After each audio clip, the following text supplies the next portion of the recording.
القيمات المحشية أكيد ما رح نعملها بطريقة عادية، هنعملها ونحشيها قشطة بطريقة جدا سهلة.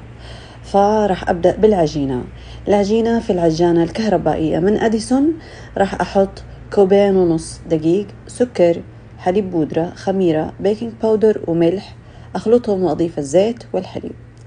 أبدأ أعجن على السرعة 1 مدة دقيقة أو دقيقتين، بعدين على السرعة 3 مدة 4 ل5 دقائق، بعدين أتركها تخمر. بعد ما تخمر أبدأ أكورها، أتركها ترتاح ربع ساعة لما شوية يتضاعف حجمها، وبعدين أبدأ أقليها في القلاية الكهربائية من أديسون.